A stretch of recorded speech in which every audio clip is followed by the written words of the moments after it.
ಜೀವಸ್ವರೂಪನಾದ ತ್ರಯೇಕ ದೇವರ ಪರಿಶುದ್ಧ ನಾಮದಲ್ಲಿ ನಿಮ್ಮೆಲ್ಲರಿಗೂ ಸಮಗ್ರ ಸತ್ಯವೇದ ಅಧ್ಯಯನ ಕಾರ್ಯಕ್ರಮಕ್ಕೆ ಸುಸ್ವಾಗತ. ಕಳೆದ ಕಾರ್ಯಕ್ರಮದಲ್ಲಿ ನಾವು ಇಸ್ರಾಯೇಲನೆಂಬ ಹೆಸರನ್ನು ಹೊಂದಿಕೊಂಡ ಯಾಕೋಬನ ಒಟ್ಟು 66 ಮಂದಿ ಕುಟುಂಬವು ಐಗುಪ್ತ ದೇಶಕ್ಕೆ ಹೊರಟದ್ದು ಎಂಬ ಪ್ರಸ್ತಾಪವನ್ನು ನೋಡಿಕೊಂಡೆವು. ಆದಿಕಾಂಡ 46, 8-25 ವಚನಗಳನ್ನು ಓದಿಕೊಂಡಿದ್ದೀರೆಂದು ನಾನು ನಂಬುತ್ತೇನೆ. ಯಾಕೋಬನು ಮತ್ತು ಯೋಸೇಫನು ಪುನಃ ಒಂದಾದದ್ದು, ಯೋಸೇಫನು ತನ್ನ ತಂದೆ ಹಾಗೂ ಸಹೋದರರನ್ನು ಪ್ರಸ್ತುತಪಡಿಸುತ್ತಾನೆ ಎಂಬ ವಿಷಯಗಳನ್ನು ಧ್ಯಾನಿಸಿದೆವು. ಇಸ್ರಾಯೇಲ್ಯರು ಗೋಷೆನ್ ಸೀಮೆಯಲ್ಲಿ ಇಳುಕೊಂಡರು. ಯೋಸೇಫನು ಐಗುಪ್ತ ದೇಶದಲ್ಲಿ ನಡೆಸಿದ ಬುದ್ಧಿವಂತಿಕೆಯ ಆಡಳಿತ, ಇದನ್ನು ನೋಡಿಕೊಂಡೆವು. ಸತ್ಯವೇದಗಳನ್ನು ತೆರೆದು ಕರ್ತನ ಪಾದದಲ್ಲಿ ಕುಳಿತು ಆತನ ಸ್ವರವನ್ನು ಕೇಳಿಸಿಕೊಳ್ಳೋಣ. ನೀವು ನನ್ನ ವಾಕ್ಯದಲ್ಲಿ ನೆಲೆಗೊಂಡವರಾದರೆ ನಿಜವಾಗಿ ನನ್ನ ಶಿಷ್ಯರಾಗಿದ್ದು ಸತ್ಯವನ್ನು ತಿಳಿದುಕೊಳ್ಳುವಿರಿ, ಮತ್ತು ಸತ್ಯವು ನಿಮ್ಮನ್ನು ಬಿಡುಗಡೆ ಮಾಡುವುದು ಎಂಬುದಾಗಿ ಹೇಳಿದಂಥ ನಮ್ಮ ರಕ್ಷಕನಾದ ಯೇಸು ಕ್ರಿಸ್ತನ ಅತಿ ಪವಿತ್ರವಾದ ನಾಮದಲ್ಲಿ ನಿಮ್ಮನ್ನು ಮತ್ತೊಂದು ಆವರ್ತಿ ವಂದಿಸುತ್ತಾ ಇಂದಿನ ಸತ್ಯವೇದ ಅಧ್ಯಯನಕ್ಕೆ ಬಹು ಪ್ರೀತಿಯಿಂದ ಸ್ವಾಗತಿಸುತ್ತೇನೆ. ಇಂದು ನಾವು ಆದಿಕಾಂಡ ಪುಸ್ತಕ 47ನೇ ಅಧ್ಯಾಯ 23ನೇ ವಚನದಿಂದ 48ನೇ ಅಧ್ಯಾಯದ 16ನೇ ವಚನದವರೆಗೂ ಧ್ಯಾನ ಮಾಡಿಕೊಳ್ಳೋಣ. ಹಾಗಾದರೆ ಬನ್ನಿರಿ, ನಮ್ಮ ಇಂದಿನ ಧ್ಯಾನವನ್ನು ಆರಂಭಿಸುವ ಹಾಗೆ ದಯಮಾಡಿ ನಿಮ್ಮ ಸತ್ಯವೇದದಲ್ಲಿ ಆದಿಕಾಂಡ ಪುಸ್ತಕ 47ನೇ ಅಧ್ಯಾಯ 23 ಹಾಗೂ 24ನೇ ವಚನಗಳನ್ನು ನನ್ನೊಂದಿಗೆ ಗಮನಿಸಿರಿ. ಅಲ್ಲಿ ನಾವು ಹೀಗೆ ನೋಡುತ್ತೇವೆ: ಯೋಸೇಫನು ಪ್ರಜೆಗಳಿಗೆ, ನಾನು ಈ ಹೊತ್ತು ನಿಮ್ಮನ್ನು ನಿಮ್ಮ ಭೂಮಿಯನ್ನು ಫರೋಹನಿಗೋಸ್ಕರ ಕೊಂಡುಕೊಂಡಿದ್ದೇನೆಂದು ತಿಳಿದುಕೊಳ್ಳಿರಿ.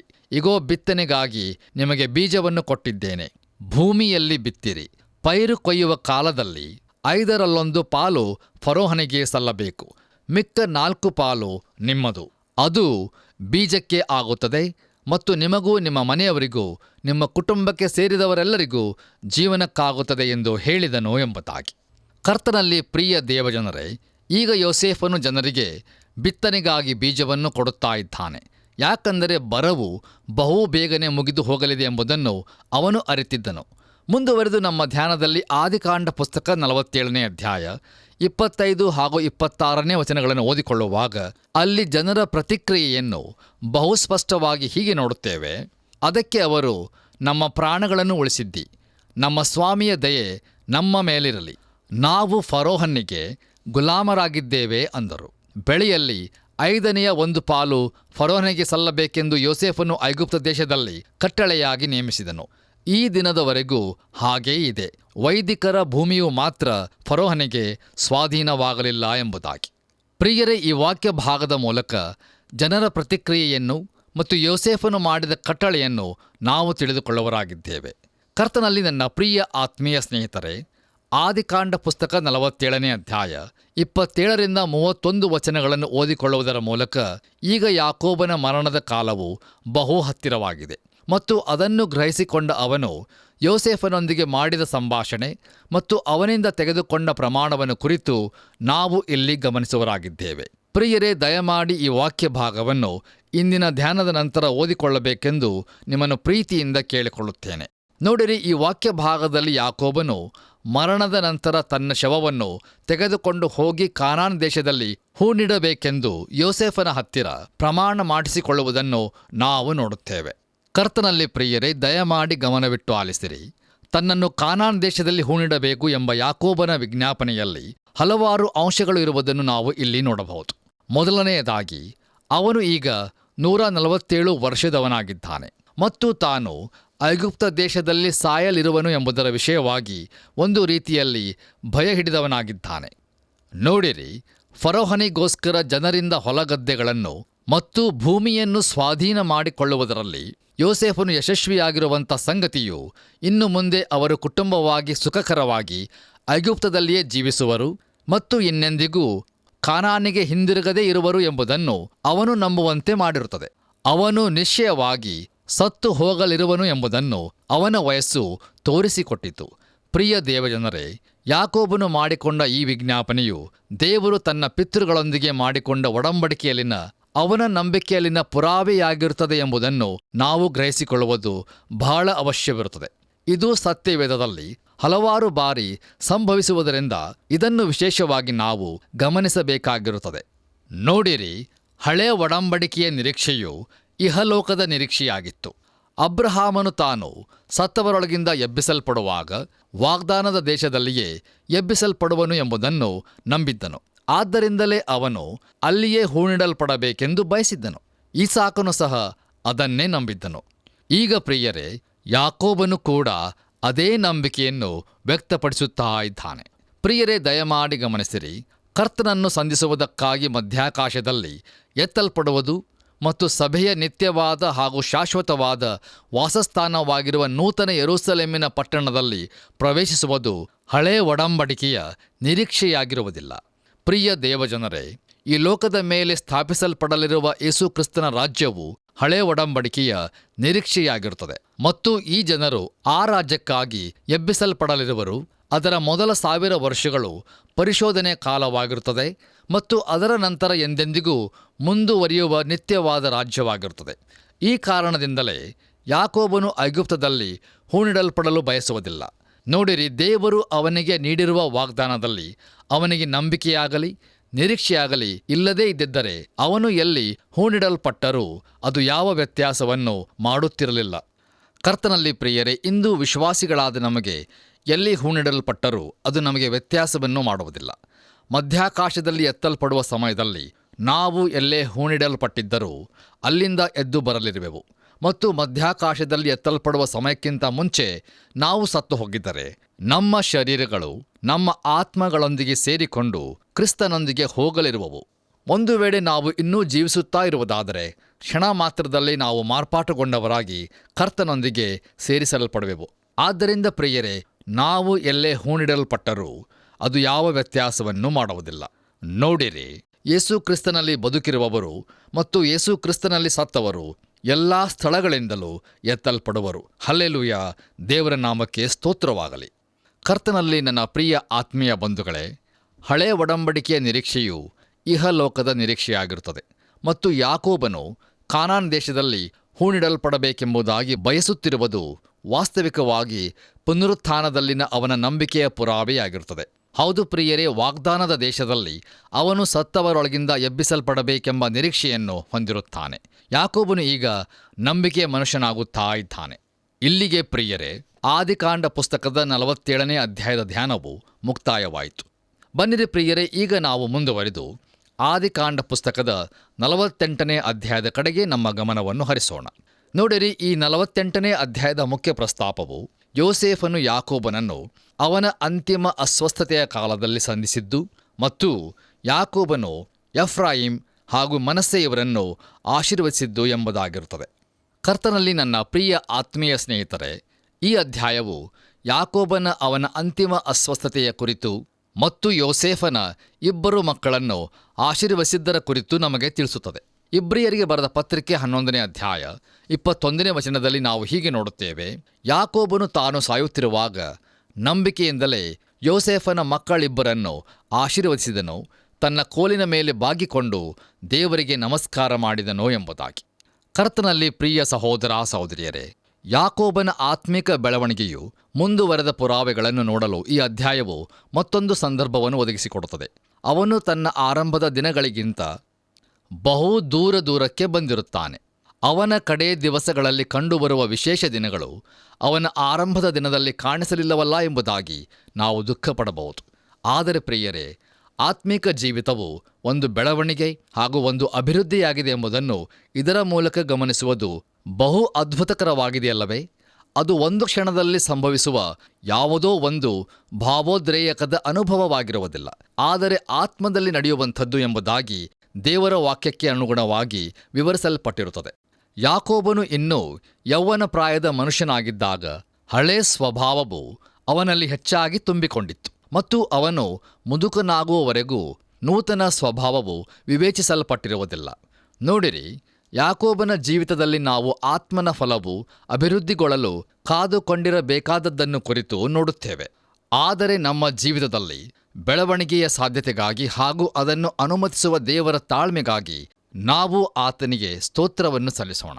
ಅಷ್ಟು ಮಾತ್ರವಲ್ಲ, ಆತನು ಮಾಡುವ ರೀತಿಯಲ್ಲಿ ಚಲಿಸಿ ಬೆಳವಣಿಗೆಯನ್ನು ಒತ್ತಾಯಿಸಲು ಪ್ರಯತ್ನಿಸುವುದಿಲ್ಲ. ಅದಕ್ಕಾಗಿಯೂ ನಾವು ಆತನಿಗೆ ಕೃತಜ್ಞತೆಗಳನ್ನು ಸಲ್ಲಿಸಬೇಕು. ನೋಡಿರಿ ಪ್ರಿಯರೇ, ದೇವರು ಯಾಕೋಬನೊಂದಿಗೆ ಬಹು ತಾಳ್ಮೆಯಿಂದ ವ್ಯವಹರಿಸಿದನು ಮತ್ತು ನಮ್ಮೊಂದಿಗೂ ಸಹ ಬಹು ತಾಳ್ಮೆಯಿಂದಲೇ ವ್ಯವಹರಿಸುತ್ತಾನೆ. ಆತನ ನಾಮಕ್ಕೆ ಸ್ತೋತ್ರವಾಗಲಿ.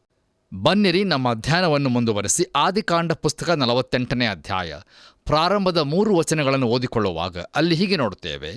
ಕೆಲವು ಕಾಲವಾದ ಮೇಲೆ ತಂದೆಯು ಬಹಳ ಬಲಹೀನನಾಗಿ ಬಿದ್ದಿದ್ದಾನೆಂಬ ವರ್ತಮಾನವು ಯೋಸೇಫನಿಗೆ ಬರಲು ಅವನು ಮನಸ್ಸೆ, ಎಫ್ರಾಯೀಮರೆಂಬ ತನ್ನಿಬ್ಬರೂ ಮಕ್ಕಳನ್ನು ಸಂಗಡ ಕರೆದುಕೊಂಡು ಅವನ ಬಳಿಗೆ ಬಂದನು. ನಿನ್ನ ಮಗನಾದ ಯೋಸೇಫನು ಬಂದನೆಂದು ಯಾಕೋಬನಿಗೆ ಒಬ್ಬನು ತಿಳಿಸಲು ಅವನು ಚೇತರಿಸಿಕೊಂಡು ಮಂಚದ ಮೇಲೆ ಕೂತುಕೊಂಡನು. ಯಾಕೋಬನು ಯೋಸೇಫನಿಗೆ, ಸರ್ವಶಕ್ತನಾದ ದೇವರು ಕಾನಾನ್ ದೇಶದ ಲೂಜಿನಲ್ಲಿ ನನಗೆ ದರ್ಶನ ಕೊಟ್ಟು ಆಶೀರ್ವದಿಸಿ ಎಂಬುದಾಗಿ. ಕರ್ತನಲ್ಲಿ ನನ್ನ ಪ್ರಿಯ ಆತ್ಮೀಯ ಬಂಧುಗಳೇ, ಯಾಕೋಬನು ಈಗ ಐಗುಪ್ತ ದೇಶದಲ್ಲಿ 17 ವರ್ಷ ಕಾಲ ಇದ್ದಾನೆ. ಅವನು ಈಗ ಮುದುಕನಾಗಿದ್ದಾನೆ ಮತ್ತು ಸಾಯುವ ಸ್ಥಿತಿಯಲ್ಲಿದ್ದಾನೆ. ಆದರೂ ಚೇತರಿಸಿಕೊಂಡು ತನ್ನ ಮಂಚದ ತುದಿಗೆ ಕೂತುಕೊಂಡನು. ತನ್ನ ಅಚ್ಚುಮೆಚ್ಚಿನ ಮಗನಾದ ಯೋಸೇಫನು ಅವನು 2 ಮಕ್ಕಳೊಂದಿಗೆ ಬಂದಿರುವುದನ್ನು ಕೇಳಿದ ಈ ಮುದುಕನ ಎದೆಯಲ್ಲಿ ತುಂಬಿಕೊಂಡಿರುವ ರೋಮಾಂಚನವನ್ನು ನಾವು ಊಹಿಸಬಲ್ಲೆವೋ? ಹೌದು, ಯಾಕೋಬನು ತಾನು ಯೋಸೇಫನನ್ನು ನೋಡುವೆನು ಎಂದು ಕನಸು ಸಹ ಕಂಡಿರಲಿಲ್ಲ. ಯಾಕೆಂದರೆ ಅವನು ಸತ್ತು ಹೋಗಿದ್ದಾನೆಂದು ಯಾಕೋಬನು ತಿಳಿದುಕೊಂಡಿದ್ದನು. ನೋಡಿರಿ, ಅವನು ಯೋಸೇಫನಿಗೆ, ಸರ್ವಶಕ್ತನಾದ ದೇವರು ಕಾನಾನ್ ದೇಶದ ಲೂಜ್ ಎಂಬ ಸ್ಥಳದಲ್ಲಿ ನನಗೆ ಕಾಣಿಸಿಕೊಂಡು ನನ್ನನ್ನು ಆಶೀರ್ವದಿಸಿದನು ಎಂಬುದಾಗಿ ಹೇಳುತ್ತಾ ಇದ್ದಾನೆ. ಹೌದು, ಯಾಕೋಬನು ಈಗ ಬಹು ದೂರಕ್ಕೆ ಬಂದಿರುತ್ತಾನೆ. ಈಗ ನಾವು ಅವನ ನಂಬಿಕೆಯನ್ನು ನೋಡುತ್ತೇವೆ. ಈಗ ಅವನು ದೇವರಲ್ಲಿ ಸಂಪೂರ್ಣ ಭರವಸವನ್ನು ಇಡುತ್ತಾ ಇದ್ದಾನೆ. ತನ್ನನ್ನು ಕುರಿತಾಗಿ ಕೊಚ್ಚಿಕೊಳ್ಳುತ್ತಾ ಇಲ್ಲ. ಈಗ ತನ್ನ ಜೀವಿತವನ್ನು ಹಿಂತಿರುಗಿ ನೋಡುವಾಗ ಅವನು ಕಾನಾನ್ ದೇಶದಿಂದ ಹೊರಡುವಾಗಲೂ ಮತ್ತು ಕಾನಾನ್ ದೇಶಕ್ಕೆ ಹಿಂತಿರುಗುವಾಗಲೂ ದೇವರು ಅವನಿಗೆ ಬೇತೇಲಿನಲ್ಲಿ ಕಾಣಿಸಿಕೊಂಡದ್ದನ್ನು ನೆನಪಿಸಿಕೊಳ್ಳುತ್ತಾ ಇದ್ದಾನೆ. ಈಗ ನಾವು ಯಾಕೋಬನ ನಂಬಿಕೆಯನ್ನು ನೋಡಲಿದ್ದೇವೆ. ನಮ್ಮ ಧ್ಯಾನದಲ್ಲಿ ಮುಂದುವರೆದು ಆದಿಕಾಂಡ ಪುಸ್ತಕ 48ನೇ ಅಧ್ಯಾಯ 4ನೇ ವಚನವನ್ನು ಓದುವಾಗ ಅಲ್ಲಿ ಹೀಗೆ ಬರೆದದೆ, ನಾನು ನಿನ್ನನ್ನು ಅಭಿವೃದ್ಧಿಪಡಿಸಿ ನಿನ್ನ ಸಂತತಿಯನ್ನು ಹೆಚ್ಚಿಸುವೆನು, ಅನೇಕ ಜನಾಂಗಗಳು ನಿನ್ನಿಂದುಂಟಾಗುವಂತೆ ಮಾಡುವೆನು. ನಿನ್ನ ತರುವಾಯ ನಿನ್ನ ಸಂತತಿಗೆ ಈ ದೇಶವನ್ನು ಶಾಶ್ವತ ಸ್ವಾಸ್ಥ್ಯವನ್ನಾಗಿ ಕೊಡುವೆನು ಎಂದು ಹೇಳಿದನು ಎಂಬುದಾಗಿ. ಕರ್ತನಲ್ಲಿ ನನ್ನ ಪ್ರಿಯ ದೇವಜನರೇ, ಹಳೆ ಒಡಂಬಡಿಕೆಯದುದ್ದಕ್ಕೂ ಓಡುವ ದೇವರ ವಾಗ್ದಾನವನ್ನು ಯಾಕೋಬನು ಪ್ರಸ್ತಾಪಿಸುತ್ತಾ ಇರುವುದನ್ನು ನಾವು ವಿಶೇಷವಾದ ಗಮನ ಹರಿಸಿ ಆಲಿಸೋಣ. ಆತನು ಅಬ್ರಹಾಮ, ಈಸಾಕ ಮತ್ತು ಯಾಕೋಬ ಎಂಬ ಮೂಲ ಪಿತೃಗಳ ಸಂತತಿಗೆ ವಾಗ್ದಾನ ಮಾಡಿದನು. ದೇವರು ಮಾಡಿಕೊಂಡ ಒಡಂಬಡಿಕೆಗೆ 3 ನಿರ್ದಿಷ್ಟವಾದಂಥ ಅಂಶಗಳು ಇರುತ್ತವೆ.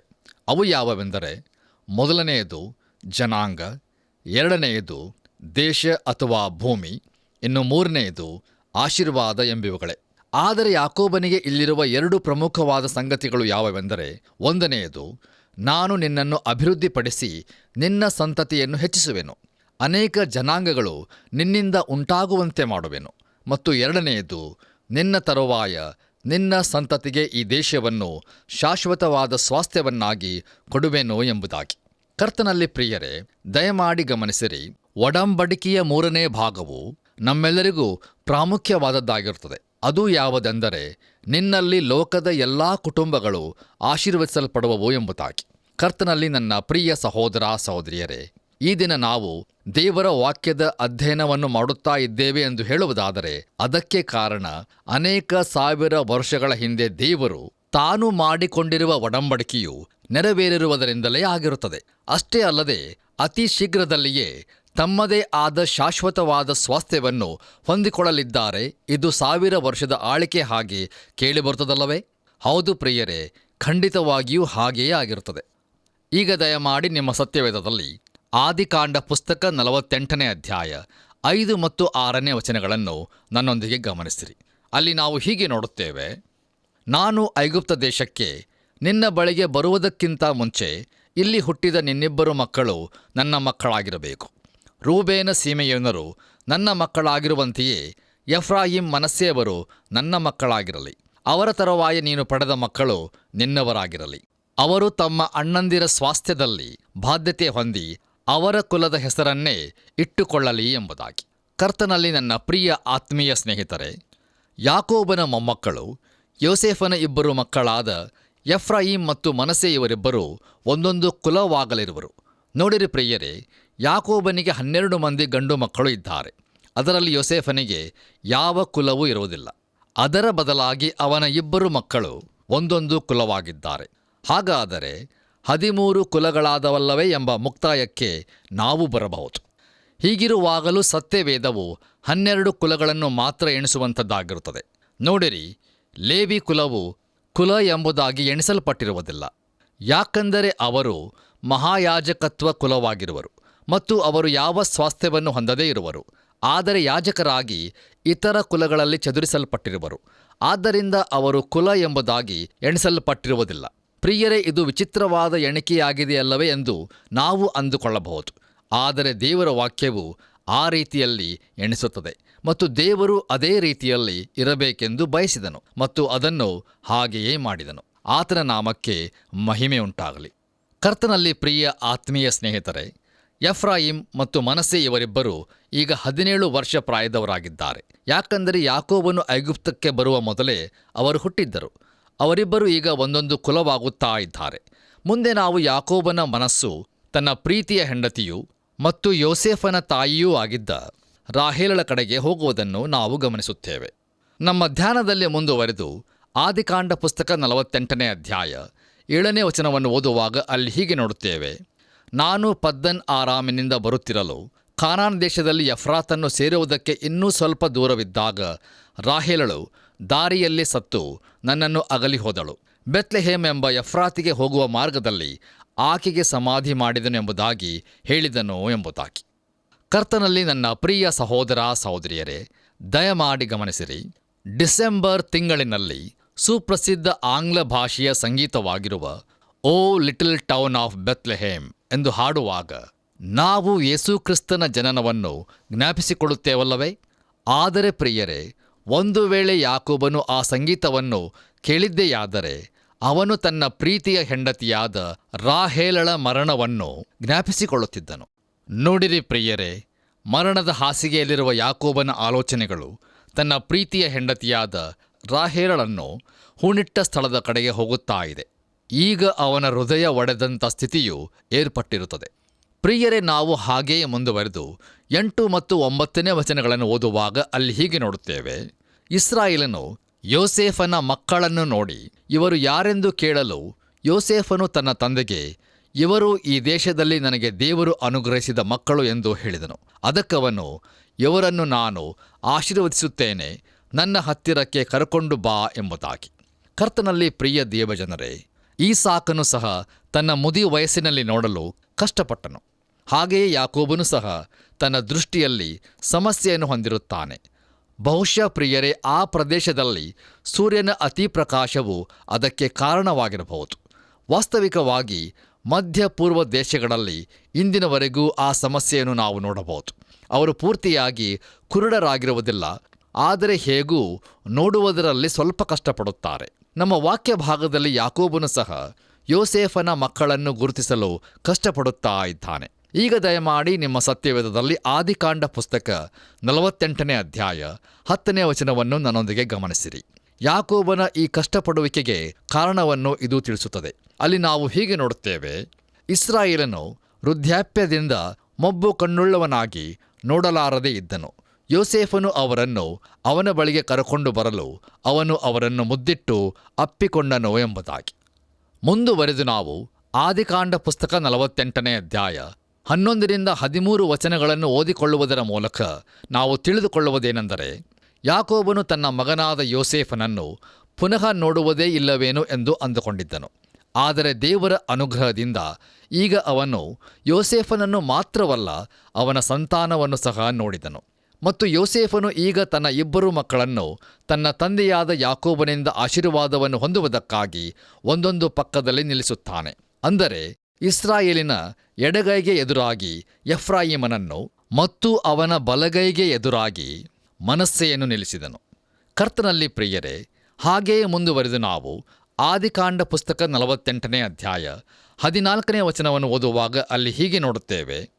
ಮನಸ್ಸೆಯು ಚೊಚ್ಚಲು ಮಗನಾಗಿದ್ದರೂ ಇಸ್ರಾಯೇಲನು ತನ್ನ ಕೈಗಳನ್ನು ಅಡ್ಡವಾಗಿ ಚಾಚಿ ಕಿರಿಯವನಾದ ಎಫ್ರಾಯಿಮನ ತಲೆಯ ಮೇಲೆ ಬಲಗೈಯನ್ನು, ಮನಸ್ಸೆಯ ತಲೆಯ ಮೇಲೆ ಎಡಗೈಯನ್ನು ಇಟ್ಟು ಯೋಸೇಫನನ್ನು ಆಶೀರ್ವದಿಸಿ ಎಂಬುದಾಗಿ.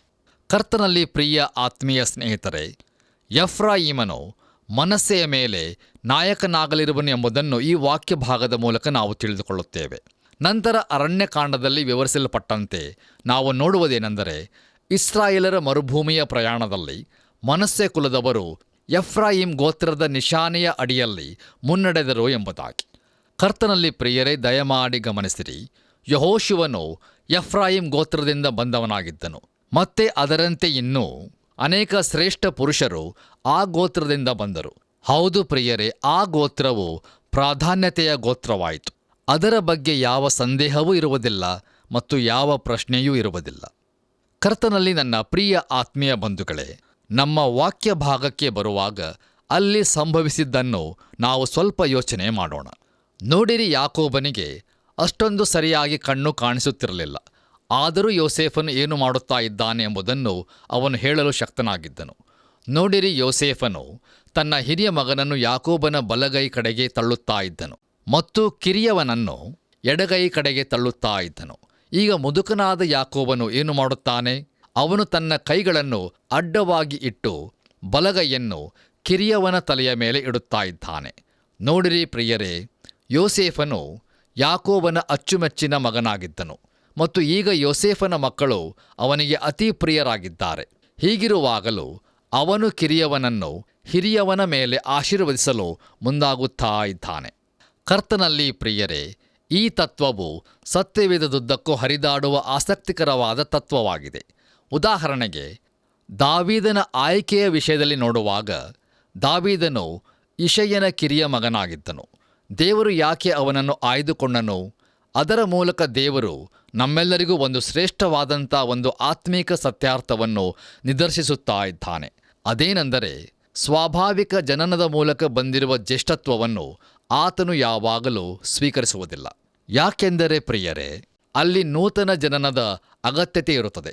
ನೋಡಿರಿ ಪ್ರಿಯರೇ, ಹಿರಿಯ ಮಗನು ಕುಟುಂಬದ ಜವಾಬ್ದಾರಿಕೆಯನ್ನು ಹೊಂದಿರುತ್ತಾನೆ ಎಂದು ನಾವು ಹೇಳುತ್ತೇವೆ. ಆದರೆ ದೇವರು ಯಾವಾಗಲೂ ಹಿರಿಮಗನನ್ನೇ ಆಯ್ದುಕೊಳ್ಳುವುದಿಲ್ಲ. ದೇವರು ಯಾವ ಮನುಷ್ಯನನ್ನು ಅವನ ಸ್ವಾಭಾವಿಕ ಸಾಮರ್ಥ್ಯತೆಗಾಗಿ ಆಯ್ದುಕೊಳ್ಳುವುದಿಲ್ಲ. ದೇವರು ತನಗೆ ಸಮರ್ಪಿಸಲ್ಪಟ್ಟ ಹಾಗೂ ತನ್ನ ಅಧೀನತೆಗೆ ಒಪ್ಪಿಸಲ್ಪಟ್ಟ ತಲಾಂತನ್ನು ಮಾತ್ರ ಉಪಯೋಗಿಸುತ್ತಾನೆ.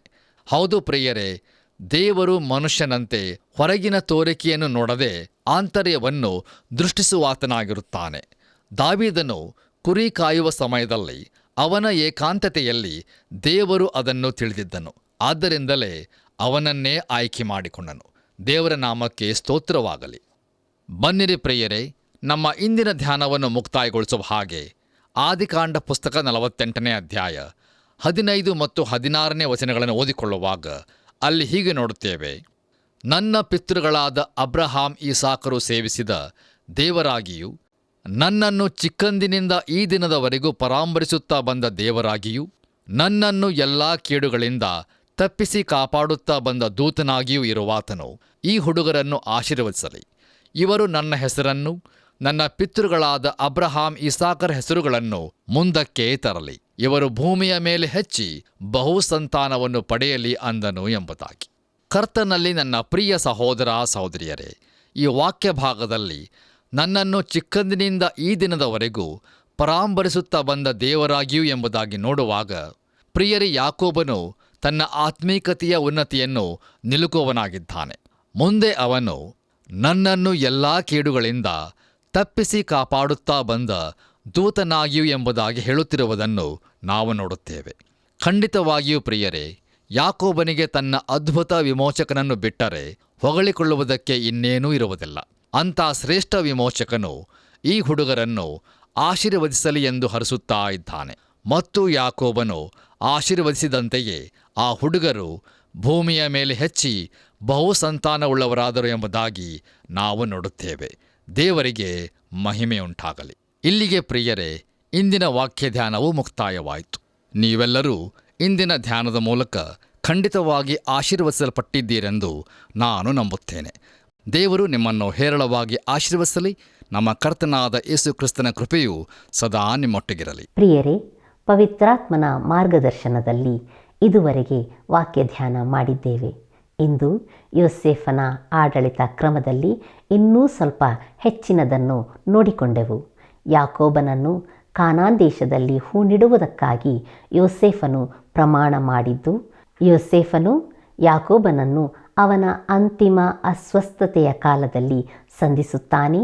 ಯಾಕೋಬನು ಎಫ್ರಾಯಿಮ್ ಮತ್ತು ಮನಸ್ಸೆಯನ್ನು ಆಶೀರ್ವದಿಸುತ್ತಾನೆ ಎಂಬ ಪ್ರಮುಖ ವಿಷಯಗಳನ್ನು ಅಧ್ಯಯನ ಮಾಡಿಕೊಂಡೆವು. ಅನೇಕ ಕಷ್ಟ, ಸಂಕಟ, ಕಣ್ಣೀರುಗಳ ಮಧ್ಯದಲ್ಲಿಯೇ ಜೀವಿಸಿದ ಯಾಕೋಬನು ತನ್ನ ಕೊನೆಯ ಸುಮಾರು 17 ವರ್ಷಗಳ ಕಾಲ ಸಂತೋಷವಾಗಿ ತನ್ನ ಪ್ರೀತಿಯ ಮಗ ಯೋಸೇಫನ ಪರಾಂಬರಿಕೆಯಲ್ಲಿ ಜೀವಿಸುತ್ತಾನೆ. ಅವನ ಸಂತಾನವನ್ನು ಸಹ ನೋಡುತ್ತಾನೆ. ಕನಿಕರವೂ ದೀರ್ಘಶಾಂತಿಯೂ ಉಳ್ಳಾತನಾದ ತಂದೆ ದೇವರು ಅವನ ಮೇಲೆ ದಯೆ ತೋರಿಸಿದನು. ಎಂದಿಗೂ ಮಾರ್ಪಡದ ಅದೇ ಜೀವಸ್ವರೂಪ ದೇವರ ದಯೆಯು ಸದಾಕಾಲ ನಿಮ್ಮ ಮೇಲೆ ಇರಲಿ.